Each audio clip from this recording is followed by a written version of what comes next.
Welcome to our introduction to deep learning with Toibi. Deep learning, also often called machine learning, is a hype word which we hear in the media all the time. It's nearly as bad as blockchain. It's a solution for everything. Today we'll get a sneak peek into the internals of this mystical black box they are talking about. And Toibi will show us why people who know what machine learning really is about have to facepalm so often when they read the news. So, please welcome Toibi with a big round of applause.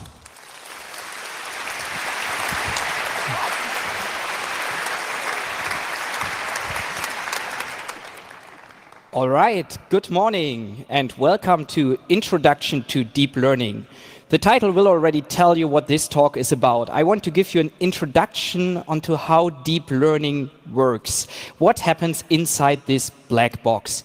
But first of all, who am I? I'm Toibi. It's a German nickname, as it has nothing to do with toys or bees. You might have heard my voice before because I host the Nussschale podcast. There I explain scientific topics in under 10 minutes. I'll have to use a little more time today, and you'll also have fancy animations, which hopefully will help. In my day job, I'm a research scientist at an institute for computer vision. I analyze microscopy images of bone marrow blood cells and try to find ways to teach the computer to understand what it sees, namely to differentiate between certain cells or, first of all, find cells in an image, which is a task that is more complex than it might sound like. Let me start with an introduction to deep learning. We all know how to code. We code in a very simple way. We have some input for our computer algorithm. Then we have an algorithm which says, do this, do that, if this, then that. And in that way, we generate some output. This is not how machine learning works. Machine learning assumes you have some input and you also have some output. And what you also have is some statistical model. The statistical model is flexible. It has certain parameters which it can learn from the distribution of inputs and outputs you give it for training. So you basically learn the statistical model to generate the desired output from the given input. Let me give you a really simple example of how this might work. Let's say we have two animals. We have two kinds of animals, unicorns and rabbits. And now we want to find an algorithm that tells us whether this animal we have right now as an input is a rabbit or a unicorn. We can write a simple algorithm to do that, but we can also do it with machine learning. The first thing we need is some input. I choose two features that are able to tell me whether this animal is a rabbit or a unicorn, namely speed and size. We call these features and they describe something about what we want to classify, and the class is in this case our animal. First thing I need is some training data, some input. The input here are just pairs of speed and size. What I also need is information about the desired output. The desired output, of course, being the class, so either unicorn or rabbit. Here denoted by yellow and red axes. So let's try to find a statistical model which we can use to separate this feature space into two halves, one for the rabbits, one for the unicorns. Looking at this, we can actually find a really simple statistical model. And our statistical model in this case is just a straight line. And the learning process is then to find where in this feature space the line should be. Ideally, for example, here, right in the middle between the two classes, rabbit and unicorn. Of course, this is an overly simplified example. Real-world applications have feature distributions which look much more like this. So we have a gradient, we don't have a perfect separation between those two classes, and those two classes are definitely not separable by a line. If we look again at some training samples are the data points we use for the machine learning process, so to try to find the parameters of our statistical model. If we look at the line again, then this will not be able to separate this training set well. We will have a line that has some errors, some unicorns which will be classified as rabbits, some rabbits which will be classified as unicorns. This is what we call underfitting. Our model is just not able to express what we want it to learn. There's the opposite case. The opposite case being we just learn all the training samples by heart. This is if we have a very complex model and just a few training samples to teach the model what it should learn. In this case, we have a perfect separation of unicorns and rabbits, at least for the few data points we have. If we draw another example from the real world, some other data points, they will most likely be wrong. And this is what we call overfitting.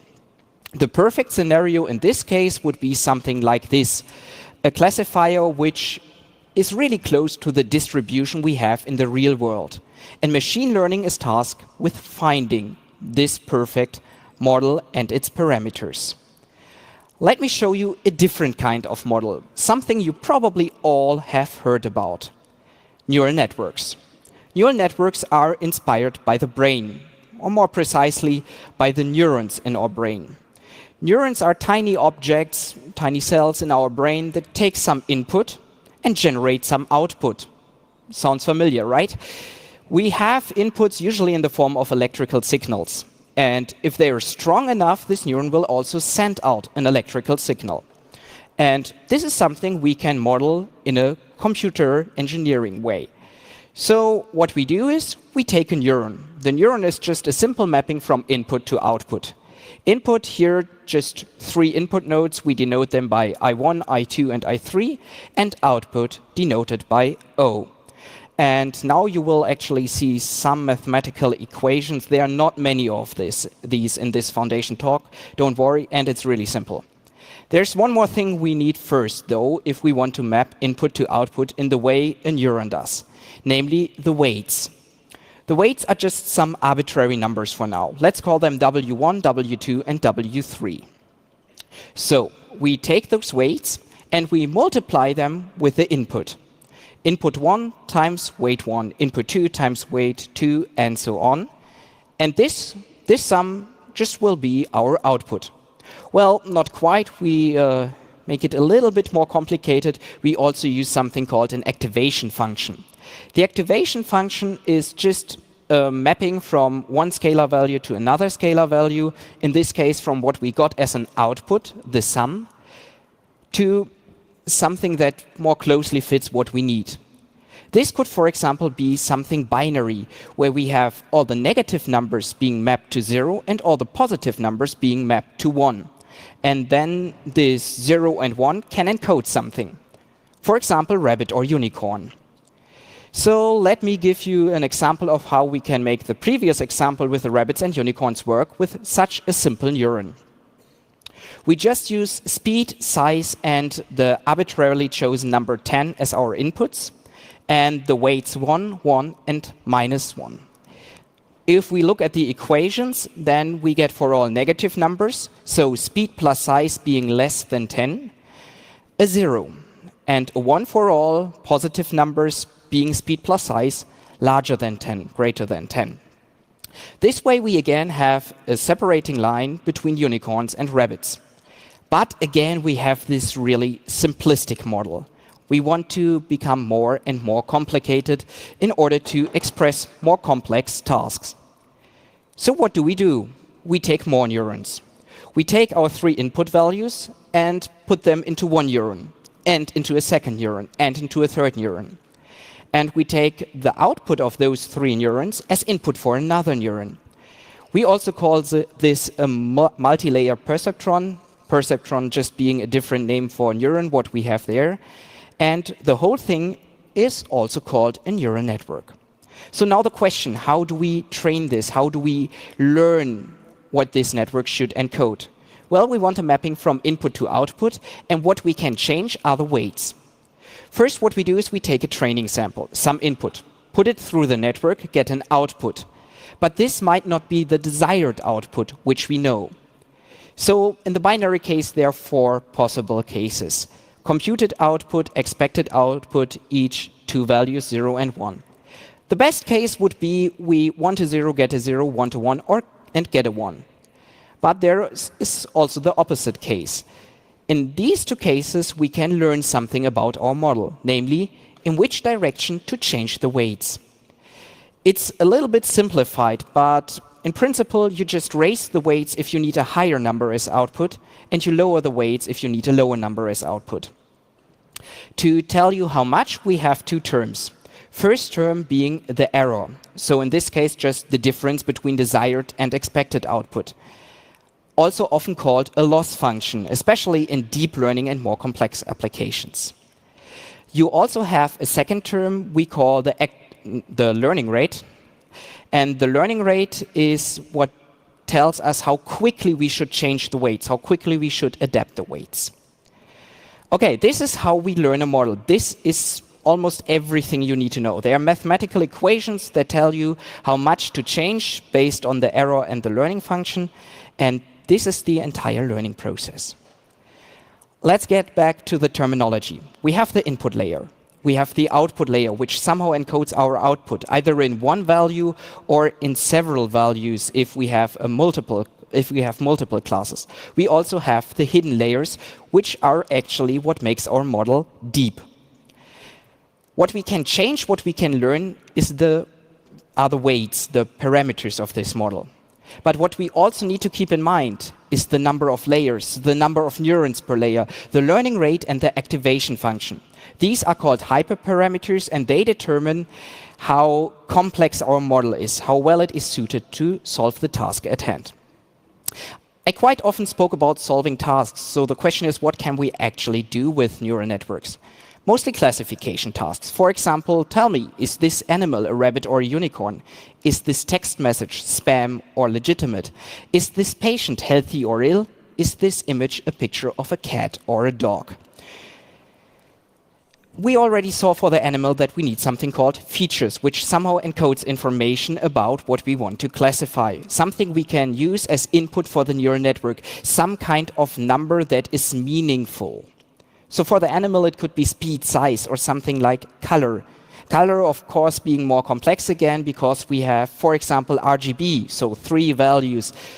And text message being a more complex case, again, because we somehow need to encode the sender and whether the sender is legitimate. Same for the recipient, or the number of hyperlinks, or where the hyperlinks refer to, or whether there are certain words present in the text.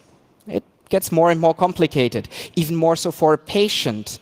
How do we encode medical history in a proper way for the network to learn? I mean, temperature is simple. It's a scalar value. We just have a number. But how do we encode whether certain symptoms are present? And the image, which is actually what I work with every day, is again quite complex. We have values, we have numbers, but only pixel values, which make it difficult, which are difficult to use as input for a neural network. Why? I'll show you.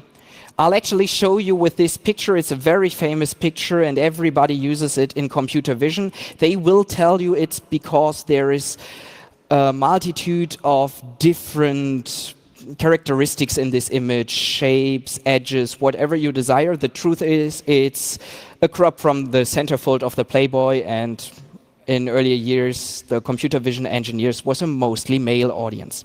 Anyway, let's take 5 by 5 pixels. Let's assume this is a 5 by 5 pixels, a really small image. If we take those 25 pixels and use them as input for our neural network, you already see that we have many connections, many weights, which means a very complex model. Complex model, of course, prone to overfitting. But there are more problems. First being, we have disconnected the pixels from a pixel from its neighbors. We can't encode information about the neighborhood anymore, and that really sucks. If we just take the whole picture and move it to the left or to the right by just 1 pixel, the network will see something completely different, even though to us it is exactly the same. But we can solve that with some very clever engineering, something we call a convolutional layer. It is again a hidden layer in a neural network, but it does something special. It actually is a very simple neuron again, just 4 input values, 1 output value. But the 4 input values look at 2 by 2 pixels and encode 1 output value. And then the same network is shifted to the right, encodes another pixel, and the next row of pixels. And in this way creates another 2D image.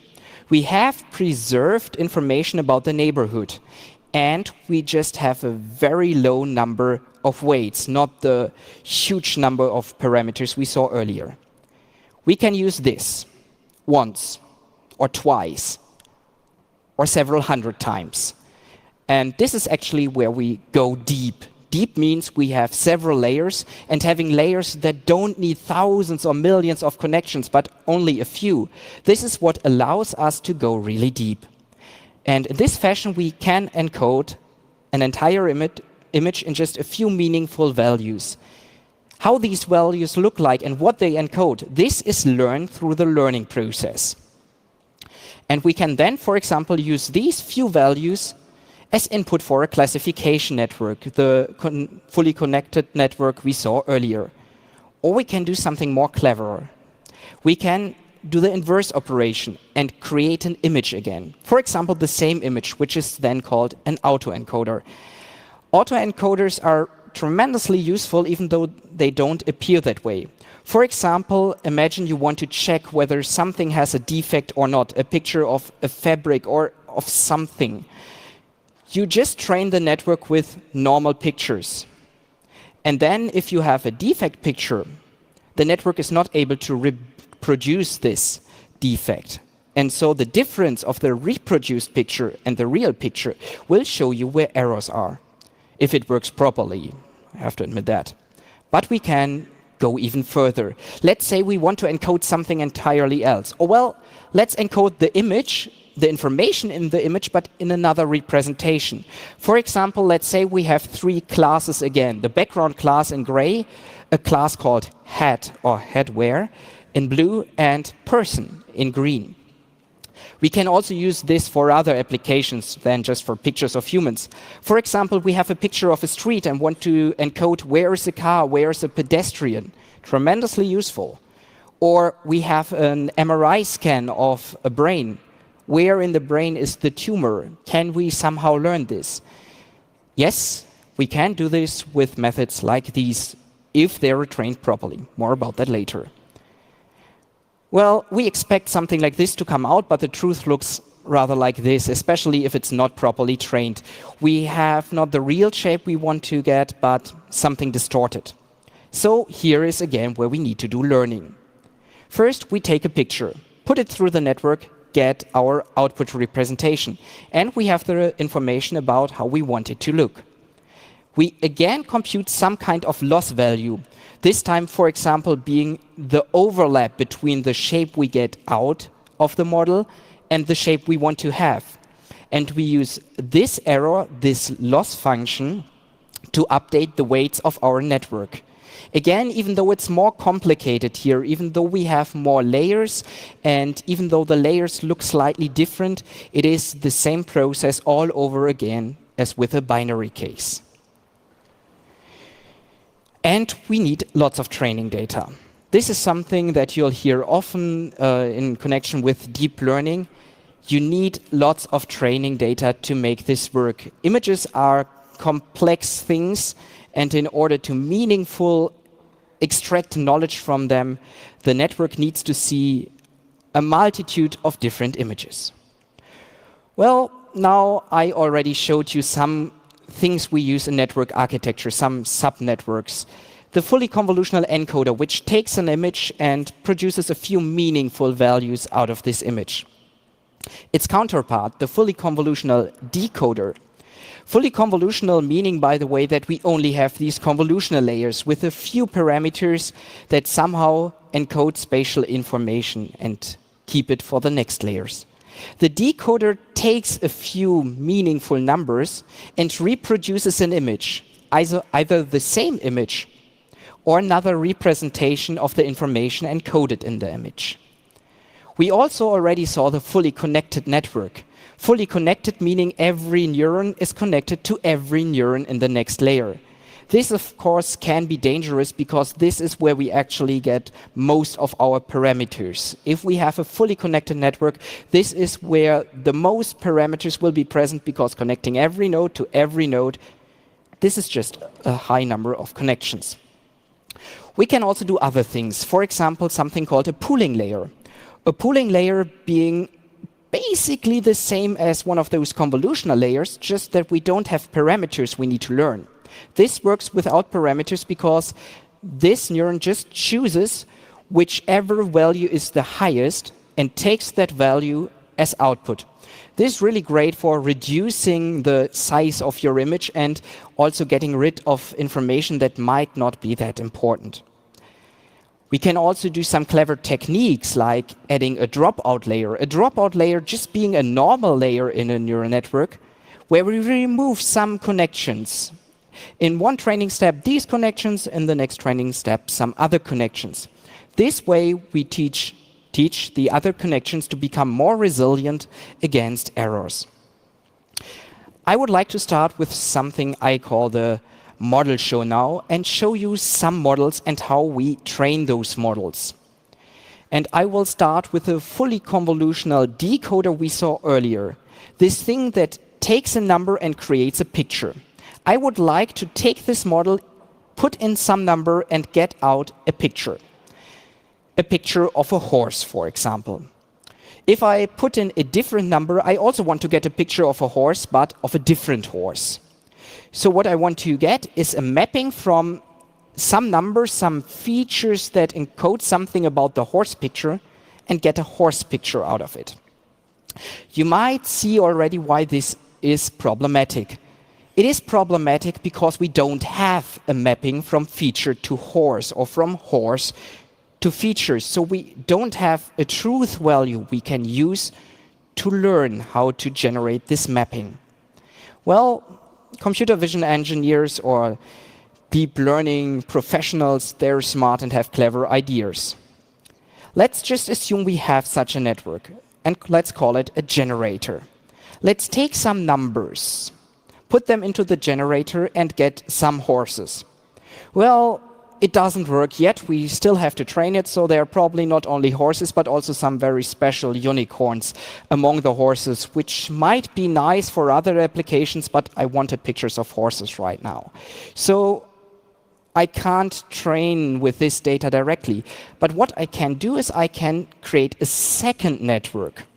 This network is called a discriminator, and I can give it the input generated from the generator, as well as the real data I have, the real horse pictures, and then I can teach the discriminator to distinguish between those. Tell me, it is a real horse or it's not a real horse.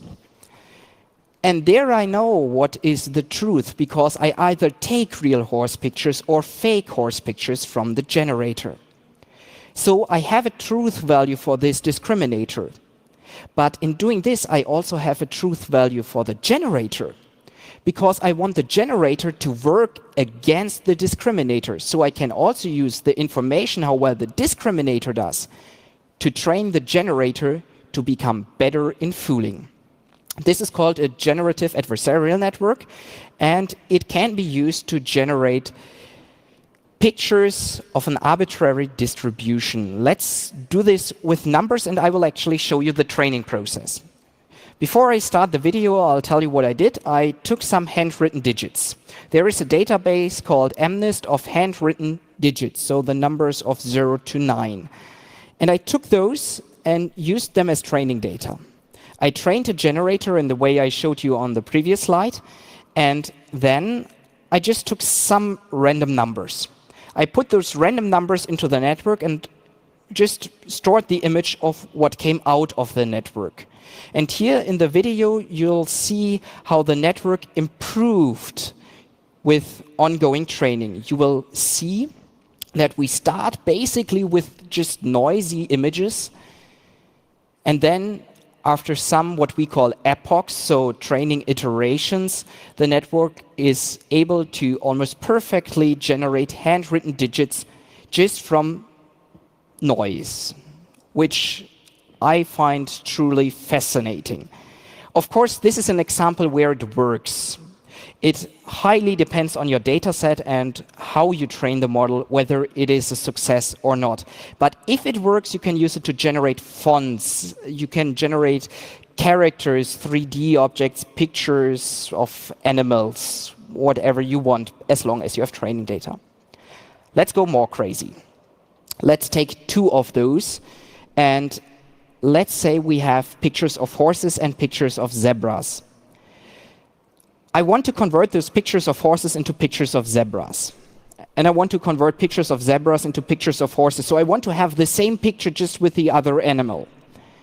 But I don't have training data of the same situation, just once with a horse and once with a zebra. Doesn't matter.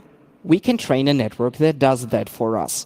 Again, we just have a network. We call it the generator, and we have 2 of those. One that converts horses to zebras and one that converts zebras to horses. And then we also have 2 discriminators. Those that tell us real horse, real zebra, fake zebra. And then we again need to perform some training. So we need to somehow encode, did it work what we wanted to do? And a very simple way to do this is we take a picture of a horse, put it through the generator that generates a zebra, take this fake picture of a zebra, put it through the generator that generates a picture of a horse. And if this is the same picture as we put in, then our model worked. And if it didn't, we can use that information to update the weights. I just took a random picture from a free library in the internet of a horse and generated a zebra, and it worked remarkably well. I actually didn't even do training. It also doesn't need to be a picture. You can also convert text to images. You describe something in words and generate images. You can age your face or age a cell or make a patient healthy or sick, or the image of a patient, not the patient itself, unfortunately. You can do style transfer, like take a picture of Van Gogh and apply it to your own picture. Stuff like that. Something else that we can do with neural networks. Let's assume we have a classification network. We have a picture of a toothbrush, and the network tells us, well, this is a toothbrush. Great. But how resilient is this network? Does it really work in every scenario? There's a second network we can apply. We call it an adversarial network, and that network is trained to do one thing. Look at the network, look at the picture, and then find the one weak spot in the picture. Just change one pixel slightly so that the network will tell me this toothbrush is an octopus. Works remarkably well. Also works with just changing the picture slightly, so changing all the pixels, but just slight minute changes that we don't perceive, but the network, the classification network, is completely thrown off. Well, sounds bad, is bad if you don't consider it, but you can also, for example, use this for training your network and make your network resilient, so there's always an upside and a downside. Something entirely else, now I'd like to show you something about text. A word language model. I want to generate sentences for my podcast. I have a network that gives me a word, and then if I want to somehow get the next word in a sentence, I also need to consider this word. So another network architecture, quite interestingly, just takes the hidden states of the network and uses them as the input for the same network, so that in the next iteration we still know what we did in the previous step. I tried to train a network that generates podcast episodes for my podcasts. Didn't work. What I learned is I don't have enough training data. I really need to produce more podcast episodes in order to train a model to do my job for me. And this is very important, a very crucial point, training data. We need shitloads of training data. And actually, the more complicated our model and our training process becomes, the more training data we need. I started with a supervised case, the really simple case where we have a picture and a label that corresponds to that picture, or a representation of that picture showing entirely what I wanted to learn. But we also saw a more complex task where I had 2 pictures, horses and zebras, that are from 2 different domains, but with no direct mapping. What can also happen, and actually happens quite a lot, is weakly annotated data. So data that is not precisely annotated. where we can't rely on the information we get. Or even more complicated, something called reinforcement learning, where we perform a sequence of actions and then in the end are told, yeah, that was great, which is often not enough information to really perform proper training. But of course, there are also methods for that, as well as there are methods for the unsupervised case, where we don't have annotations, labeled data, no ground truth at all, just the picture itself. Well, I talked about pictures. I told you that we can learn features and create images from them, and we can use them for classification. And for this, there exist many databases. There are public data sets we can use. Often they refer to, for example, Flickr. They're just hyperlinks, which is also why I didn't show you many pictures right here, because I'm honestly not sure about the copyright in those cases. But there are also challenge data sets where you can just sign up, get some, for example, medical data sets, and then compete against other researchers. And of course, there are those companies that just have lots of data, and those companies also have the means, the capacity to perform intense computations. And those are also often the companies you hear from in terms of innovation for deep learning. Well, this was mostly to tell you that you can process images quite well with deep learning if you have enough training data, if you have a proper training process, and also a little if you know what you're doing. But you can also process text. You can process audio and time series like prices or stack exchange, stuff like that. You can process almost everything if you make it encodable to a neural network. Sounds like a dream come true, but as I already told you, you need data, a lot of it. I told you about those companies that have lots of data sets and the publicly available data sets, which you can actually use to get started with your own experiments. But that also makes it a little dangerous because deep learning still is a black box to us. I told you what happens inside the black box on a level that teaches you how we learn and how the network is structured, but not really what the network learned. It is, for us computer vision engineers, really nice that we can visualize the first layers of a neural network and see what is actually encoded in those first layers, what information the network looks at. But you can't really mathematically prove what happens in a network, which is one major downside. And so if you want to use it, the numbers may be really great, but be sure to properly evaluate them. In summary, I call that easy to learn. Everyone, every single one of you can just start with deep learning right away. You don't need to do much work. You don't need to do much learning. The model learns for you. But they're hard to master in a way that makes them useful for production use cases, for example. So if you want to use deep learning for something, if you really want to seriously use it, make sure that it really does what you want it to and doesn't learn something else, which also happens. Pretty sure you saw some talks about deep learning fails, which is not what this talk is about. They're quite funny to look at, just make sure that they don't happen to you. If you do that, though, you'll achieve great things with deep learning, I'm sure. And that was Introduction to Deep Learning. Thank you.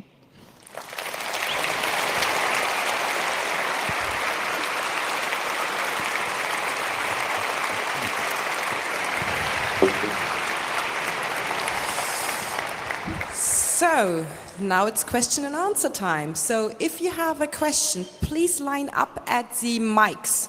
We have in total 8, so it shouldn't be far from you. They are here in the corridors and on the sides. Please line up. For everybody, a question consists of one sentence with the question mark in the end, not 3 minutes of rambling. And also, if you go to the microphone, speak into the microphone. So really get close to it. Okay. Where do we have? Number 7. We start with mic number 7. Hello. Hello. My question is, How did you compute the example for the fonts, the numbers? I didn't really understand it.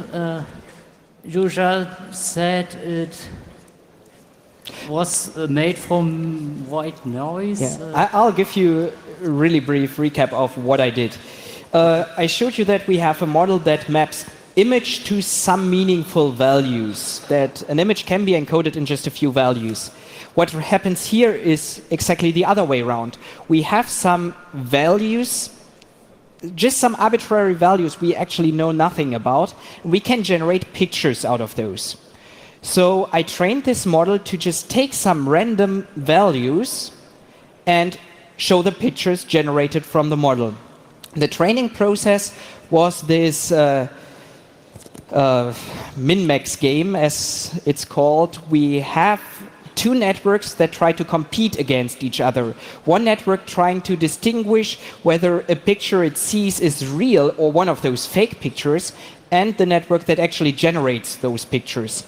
And in training the network that is able to distinguish between those, we can also get information for the training of the network that generates the pictures.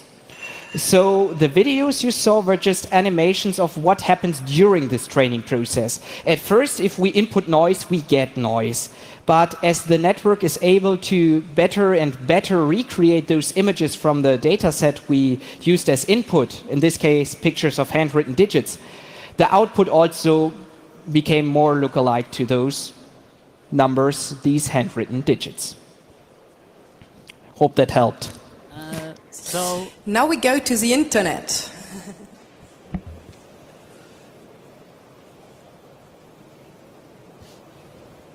Can we get sound for the signal, Angel, please? It sounded so great. Now we go to the internet. Yeah, it sounds like, yeah. Now we finally are ready to go to the interwebs. George is asking, do you have any recommendations for a beginner regarding the framework or the software? I, of course, am very biased to recommend what I use every day. But I also think that it is a great start. Basically, use Python and use PyTorch. Many people will disagree with me and tell you TensorFlow is better. It might be, in my opinion, not for getting started. And there are also some nice tutorials on the PyTorch website. What you can also do is look at websites like OpenAI, where they have a gym to get you started with some training exercises where you already have data sets. Yeah, basically my recommendation is get used to Python and start with the PyTorch tutorial, see where to go from there. Often there are also some GitHub repositories linked with many examples for already established network architectures like the cycle GAN or the GAN itself, or basically everything else. There will be a repo you can use to get started. Okay, we stay with the internet. There are some more questions I heard. Yes. Rubin8 is asking, have you ever come across an example of a neural network that deals with audio instead of images? Me personally, no. At least not directly. I've heard about examples like where you can change the voice to sound like another person, but there's not much I can reliably tell about that. My expertise really is in image processing. I'm sorry. And I think we have time for one more question. We have one at number 8, microphone number 8. Is the current face recognition technologies in, for example, iPhone X, is it also a deep learning algorithms, or is it something more simple? Do you have any idea about that? As far as I know, yes. That's all I can reliably tell you about that, but it is not only based on images, but also uses other information. I think distance information encoded with some infrared signals. I don't really know exactly how it works, but at least iPhones already have a neural network processing engine built in, so a chip dedicated just doing those computations, you saw that many of those things can be parallelized. And this is what those hardware architectures make use of. So I'm pretty confident in saying, yes, they also do it there. How exactly? No clue. Okay, I myself have a last completely unrelated question. Did you create the design of the slides yourself? I had some help. We have a really great Congress design. And I used that as an inspiration to create those slides, yes. Okay, yeah, because that's a really amazing. I love them. Thank you. Okay, thank you very much, Toibi.